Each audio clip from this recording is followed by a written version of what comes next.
Hello everyone. सभी future pharmacist भाइयों को और जो भी फार्मेसी बन चुके हैं और जॉब के लिए प्रिपेयर कर रहे हैं उनको आज की वीडियो में स्वागत है। सो लास्ट वीडियो में मैंने क्वेश्चन दिया था कि मुझे कमेंट बॉक्स में बताना है, नहीं तो आप मुझे व्हाट्सएप में भी मैसेज कर सकते हैं। डिस्क्रिप्शन में मेरा नंबर था। सो मैं उसका आंसर अभी रिवील करता हूँ और आपको समझा भी देता हूँ। सो क्वेश्चन ये था, non uniformity of tablet coating is called. Option A sticking, option B laminating, option C mottling, option D capping. Okay, so इसका आंसर क्या होगा? देखिए, स्टिकिंग का क्या होता है definition? It's a adhesive of tablet material to die wall. Okay, ये एक एडहेसिव मटेरियल होता है, तो ये थोड़ी ना कोटिंग हो सकता है, नहीं हो सकता है स्टिकिंग। देन लैमिनेटिंग का क्या होता है? Separation of tablet into two और मोर डिस्टिंक्ट लेयर। तो ये यूनिफॉर्म कोटिंग हुआ कि यूनिफॉर्म नहीं हुआ, ये कोटिंग हुआ। सो कैपिंग क्या होता है? कैपिंग होता है कंप्लीट रिमूवल ऑफ टॉप और bottom of the tablet. Top और बॉटम टैबलेट का कंप्लीट रिमूवल जिसमें हो सकता है उसको कैपिंग कह सकते हैं। सो ये भी नहीं है। देन मोटालिंग का डेफिनेशन क्या होता है? Unequal colour distribution. C हो जाएगा। Okay, then answer is option C, mottling. 96 number question, what level of creatinine clearance represents moderate renal failure? Option A less than 10 ml per minute, option B 120 to 130 ml per minute, option C 20 to 50 ml per minute, option D 70 to 80 ml per minute.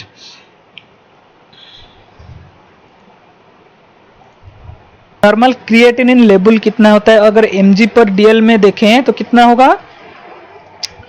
mg पर dl में अगर देखें तो 0.7 to 1.3 mg पर dl होता है। ठीक है, ये होता है नॉर्मल क्रिएटिनिन क्लियरेंस लेवल। अगर ml पर मिनट में देखा जाए देन 77 ml पर मिनट से 160 ml पर मिनट होता है।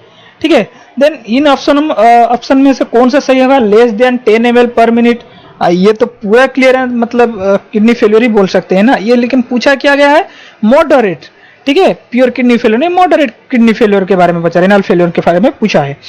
सो लेस देन 10 ml तो पूरा हो गया किडनी फेलियर है। मॉडरेट तो इसको नहीं बोलेंगे।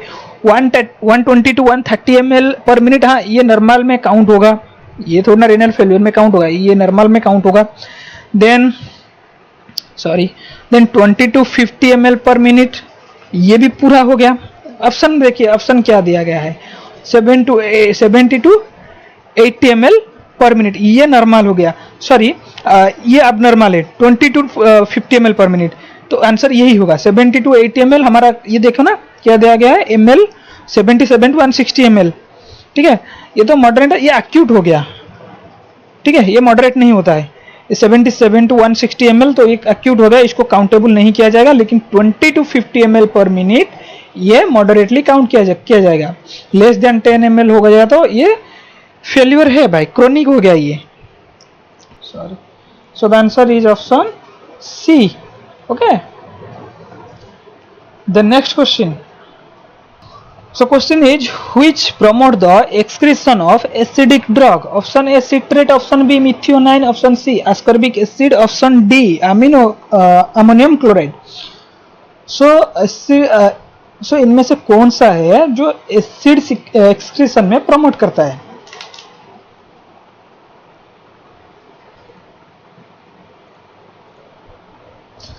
लेकिन ऑप्शन डी अमोनियम क्लोराइड। हम इसको किस तरह के इस्तेमाल करते हैं? हम इसको एक्सपेक्टोरेट में इस्तेमाल करते हैं।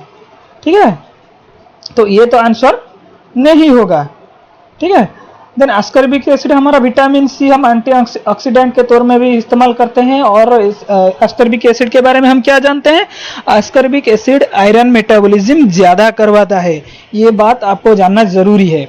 ठीक है, और किस डिजीज में हम इस्तेमाल करते हैं? स्कॉर्बी डिजीज में हम एस्कॉर्बिक एसिड का इस्तेमाल करते हैं, तो ये तो आंसर नहीं होगा। ठीक है, देन मिथियोनाइन क्या होता है? ये हमारा एसेंशियल अमीनो एसिड में आता है, ये भी आंसर नहीं होगा। देन आंसर क्या आ जाएगा? सिट्रेट। ओके, तो मैं आपको एक उदाहरण देता हूं। आप लोग अगर ORS के बारे में पढ़े होंगे, ORS एक WHO का सक्सेसफुल फॉर्मूला है, तो मैं आपको दिखा देता हूं वहां पे। एक कंपोजिशन।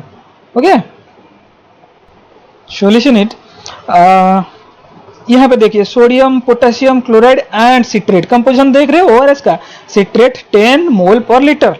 ओके, तो ये क्या करता है, ये जो सिट्रेट होता है हमारे बॉडी में एसिड बेस को बैलेंस करता है, जिसके दौरान हमको क्या गैस्ट्रिक का प्रॉब्लम हुआ, ये भी एक तरह के मदद करता है हमारे बॉडी में ब्लड की अल्कालाइन और एसिडिक नेचर को बैलेंस करता है। ये इसका काम होता है सिट्रेट का। आप अगर प्योर कंपोजिशन देखेंगे तो यहाँ पे देखेंगे sodium citrate, the composition 0.58 gram, और एक किन किन इंग्रेडिएंट से बना हुआ है, sodium potassium chloride citrate and dextrose, total osmolarity 200-445। Okay, so question is thiamine is commonly known as vitamins. Option A vitamin B12, option B vitamin B1, option A vitamin A, option E vitamin E।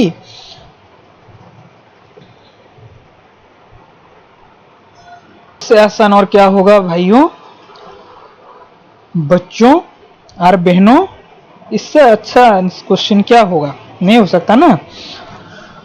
सो इसका answer क्या होगा, thiamine का vitamin B1। Okay, then B12 को आपको पता है, vitamin A का पता है, विटामिन ई का भी पता होगा।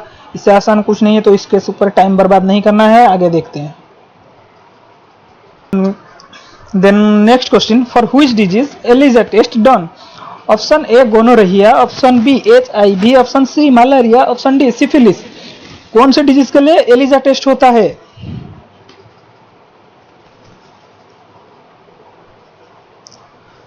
सो the answer is option B, HIV के लिए हम एलिजा टेस्ट करते हैं। ठीक है, अगर गोनोरिया के लिए कौन सा करेंगे, नाट टेस्ट हम करते हैं गोनोरिया के लिए। क्या फुल फॉर्म है नाट का, nucleic acid amplification test. Okay, ये हो गया गोनोरिया के लिए। ओके, देन मलेरिया के लिए आपको पता है स्पेसिफिक किट आता है, उसको मलेरिया टेस्ट कहते हैं। और सिफिलिस के लिए कौन सा टेस्ट होता है, सिफिलिस के लिए आपने पढ़ा होगा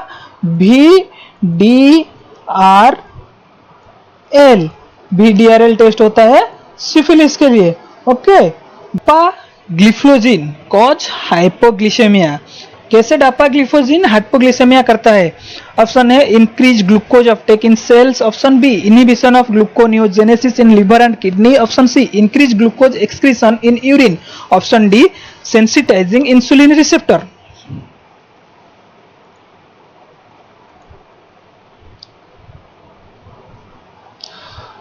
सो मैं आपको बता दूं डापाग्लिफोजिन क्या होता है, ये एंटी डायबिटिक ड्रग में आता है कि नहीं। और एक बात डापाग्लिफोजिन के बारे में याद रखिए, सीकेडी पेशेंट जिसका किडनी फेल्यूर है, अगर जिसका डायलिसिस चल रहा है, उनके केसेस में हम डापाग्लिफोजिन कंट्राइंडिकेटेड है। ठीक है, तो उनको डापाग्लिफोजिन नहीं दिया जाएगा। डापाग्लिफोजिन हाइपोग्लिसेमिया कैसे करता है, वो क्या करता है, ग्लूकोज का एक्सक्रीशन बढ़ा देता है। कैसे, यूरिन के थ्रू में, increase the glucose excretion in urine. Okay, listen, teratogenicity refers to, इससे आसान और क्या होगा, टेराटोजेनिसिटी बच्चा को पता है, अगर फर्स्ट ईयर भी आप पढ़े होंगे तो आपको पता होगा टेराटोजेनिसिटी क्या है। Option A ability to cause defect in the eyes, option B ability to cause defect in ears, option C ability to cause defect in the bone, option D ability to cause defect in foetus.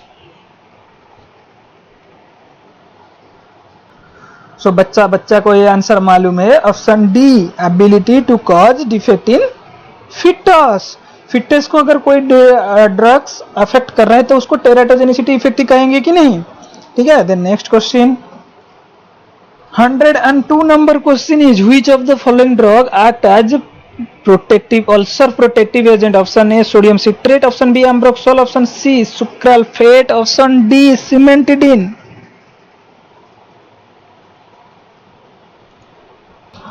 Ulcer protective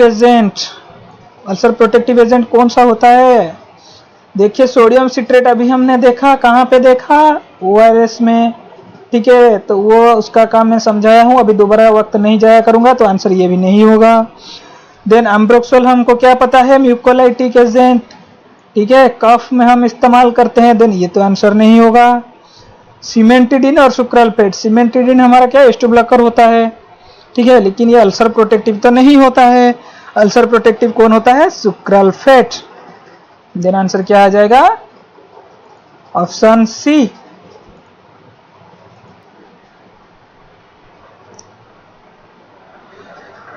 Which of the following is not a teratogen? इसमें से कौन सा teratogen नहीं है, इसको बताना है। Option A thalidomide, option B tetracycline, option C ethambutol, option D methotrexate.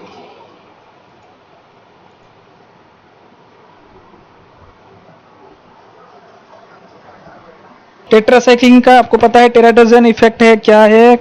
Discolouration of teeth, है कि नहीं? आप सबको ये कॉमन बात पता तो होगा, ठीक है।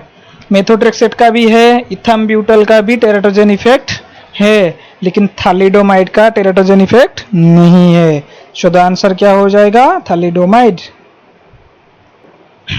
Relative sweetness of sucrose to saccharin is, sucrose से सैक्चारिन कितना टाइम स्वीटनर है, ठीक है, इसको सबको बताना है। Option A 1:100, option B 1:300, option C 1:400, option D 1:500। देखिए ये बहुत आसान सा क्वेश्चन है, इसका आंसर मैं नहीं दूंगा, आपको इस बार कमेंट बॉक्स में देना है, वरना मुझे व्हाट्सएप में बताना है। Type 2 glasses containers are, option A suitable for alkaline solution, option B most inert gases and shows high hydrolytic resistance, option C suitable for more acidic and natural aqueous preparation, suitable for non-aqueous preparation. Type 2 glasses. So answer is option C, suitable for more acidic, natural, aqueous preparation. Okay.